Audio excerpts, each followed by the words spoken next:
बिस्मिल्लाहिर्रहमानिर्रहीम अस्सलाम वालेकुम। प्यारे दोस्तों, आज की ये जो वीडियो है ख़ासकर मेरे उन दोस्तों के लिए है जो कि बिल्कुल इस जो फील्ड है ना इलेक्ट्रिकल, इसके अंदर बिल्कुल नए नए हैं, यानी कि उनको किसी भी इलेक्ट्रिकल चीज़ का नहीं पता, लेकिन शौक़ रखते हैं ये काम सीखने का। इस वीडियो के अंदर दोस्तों मैं आपको इस बोर्ड की वायरिंग यानी कि 2 बल्ब और एक पंखे की जो वायरिंग करने का तरीक़ाकार है वो बताऊँगा कि एक जो आम बंदा है वो किस तरीके से ये जो काम है ख़ुद कर सकता है, यानी कि उसको इलेक्ट्रीशियन को बुलाने की ज़रूरत नहीं है। तो इतना आसान सा करके ये दोस्तों मैंने तरीक़ाकार बताया कि वीडियो के एंड में इंशाल्लाह ज़रूर आप मुझे दुआ देंगे। पहला हमने बटन लगाया जो कि हमारे पंखे के लिए होगा, ये साथ में डिमर लगाया है। दूसरा बल्ब का बटन है और तीसरा भी बल्ब का बटन है। साथ में हमारे पास चौथी सॉकेट है और इस तरीके से साथ में एक इंडिकेटर है जो कि बोर्ड के अंदर जो वाटर की सप्लाई होगी ना उसको इंडिकेट करेगी। यहाँ पर दोस्तों समझ लें आप एक कमरे की वायरिंग कर रहे हैं। यहाँ पर दो दोस्तों हमने ये बल्ब ले लिए हैं, जैसे कि मैंने बताया कि मैंने 2 बल्ब के कनेक्शन इसके अंदर करना है और ये हमने पंखा लगाना है। समझ लें इस बल्ब को आपने पंखा तस्वर करना है, क्योंकि स्क्रीन के अंदर मैं पंखा तो नहीं ला सकता हूँ, तो इसलिए ये आपने बल्ब पंखा तस्वर करना है। अब इसके अंदर जो वायर के कनेक्शन है वो किस तरीके से करना है ये आपने थोड़ा सा ध्यान देना है। बिल्कुल जो नया बंदा है वो ध्यान से देखिए। एक हमने वायर ले ली है जो कि हमारे पंखे की जानिब जाती है। जैसा कि आपने देखा होगा बोर्ड से एक जो वायर है वो पंखे की जानिब जा रही होती है रेड कलर की। ये जो वायर होगी ना इसको हमने एक पंखे की वायर के साथ यहाँ पर टच कर देना है। जिस तरीके से समझ लीजिए ये हमारा पंखा है और पंखे के एक पॉइंट पे हमने ये सुर्ख वायर जोड़ दी है।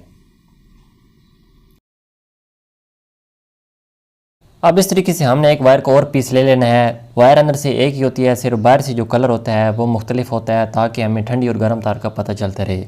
अब ये जो वायर है ना ये मैंने काले रंग की इस्तेमाल की है, इसको न्यूट्रल वायर कहते हैं। ये ठंडी वायर होती है, इसके अंदर करंट नहीं होता। इसको पंखे के दूसरी वायर के साथ जोड़ देना है, यानी कि ये हमारी न्यूट्रल वायर होती है।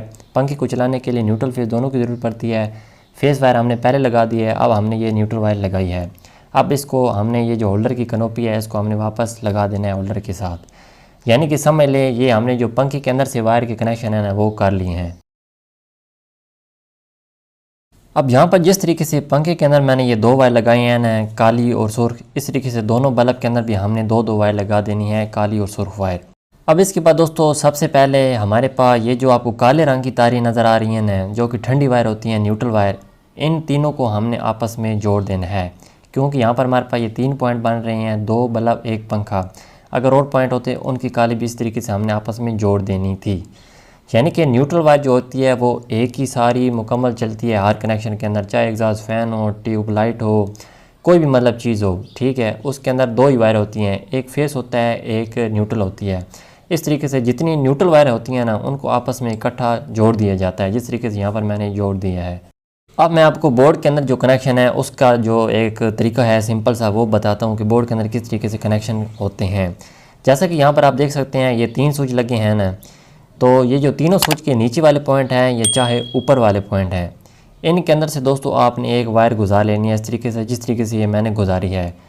अब चूँकि ये तीनों के अंदर से हमने वायर गुजारी है, साथ में जो सॉकेट लगी है, साथ में इंडिकेटर लगी है, सॉकेट डायरेक्ट है, तो सॉकेट को हमने डायरेक्ट यहाँ पर ये एक वायर इसके अंदर भी डाल दिया है स्विच के अंदर से लाकर, और इस तरीके से साथ में जो इंडिकेटर लगे है यहाँ पर भी हमने इंडिकेटर के पॉइंट पर भी वायर जोड़ दी है। ठीक है दोस्तों, तो इस तरीके से जो फेस लाइन का कनेक्शन था वो हमने यहाँ पर ये मुकम्मल कर लिया है।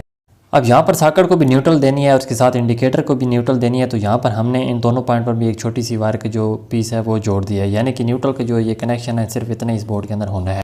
अब यहाँ पर पंखे का ये जो हमने डिमर लगाया है ना, तो स्विच से एक छोटा सा वायर का पीस लाकर इस डिमर के एक पॉइंट पे लगाना है। ठीक है, यहाँ पर ये करंट पहले डिमर के अंदर आएगा और फिर डिमर का जो दूसरा पॉइंट खाली है ना वहाँ पर आगे जो फिर पंखे की जाने वायर जाइए वो हमने लगानी होती है। ठीक है दोस्तों, तो यहाँ पर फ़र्ज़ कर लें ये पंखा है, पंखे की जो रेड वायर होगी ना फेस वायर, ठीक है, वो हमने लगा देनी है इस पॉइंट पे, क्योंकि जो पंखे की न्यूट्रल थी वो ऑलरेडी हमने पहले सारी आपस में कंबाइन कर दिया है, तो फेस हमने जो है ये इस डिमर के अंदर यहाँ पर जोड़ देना है। और अब इसी तरीके से जो बल्ब की दोनों वायर होंगी उनको भी हमने बारी बारी जो स्विच का एक पॉइंट खाली रह गए हैं ना, दूसरी जो ये आप देख रहे हैं दोनों स्विच के एक जो ऊपर वाले पॉइंट खाली रह गए हैं, दोनों बल्ब की एक वायर हमने इन स्विच के इन खाली पॉइंट पर जोड़ देनी है। यानी कि आपको ये पता होना चाहिए कि जो स्विच होता है वो किसी भी वायर के सीरीज़ में लगाया जाता है। एक वायर जा रही है उसको दरमियान में से आप अगर काट देंगे तो वायर के 2 पीस बन जाएंगे, उनके दरमियान में बस आप एक स्विच लगा दें, यानी कि स्विच सिर्फ करंट को आगे पास करने का काम करता है। ठीक है, तो इस तरीके से जो बल्ब की वायर होगी वो हमने स्विच के एक पॉइंट पर यहाँ पर जोड़ दिया है। तो अब इस तरीके से एक बल्ब की ये वायरिंग मुकम्मल हो चुकी है। अब सेकंड जो बल्ब आखिरी रह गया है उसको हमने दूसरे इसी तरीके से स्विच के ऊपर वाले पॉइंट पर जोड़ देना है। तो बस दोस्तों इतना सा कनेक्शन होता है ये बल्ब और पंखे का जो किसी भी बोर्ड के अंदर किया जाता है। ठीक है, सिर्फ एक जो आम बंदा होता है जिसको बिल्कुल भी अगर समझ नहीं है तो वो वायर को देख के परेशान हो जाता है, इतनी ज़्यादा वायरें पता नहीं किस चीज़ की होती हैं। लेकिन अगर थोड़ी बहुत भी समझ हो ना तो ये बिजली का काम इतना मुश्किल नहीं है। अब सिंपल दोस्तों यहाँ पर हमने इस बोर्ड को जो सिर्फ मेन सप्लाई का कनेक्शन है ना वो देना है।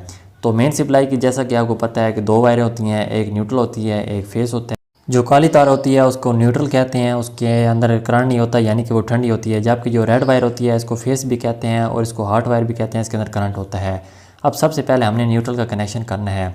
तो जो न्यूट्रल का कनेक्शन है जैसा कि आपको पता है कि ऊपर जो दोनों बल्ब के और जो पंखे की हमने काली तारें जोड़ी हैं ना, एक हमारे न्यूट्रल का वो पॉइंट है, एक ये हमारा पॉइंट है सॉकेट और जो इंडिकेटर वाला पॉइंट है। तो इस तरीके से आप न्यूट्रल हमने ऊपर बल्ब को भी देनी है, जो ये सारी तारें हमने आपस में जोड़ी हैं।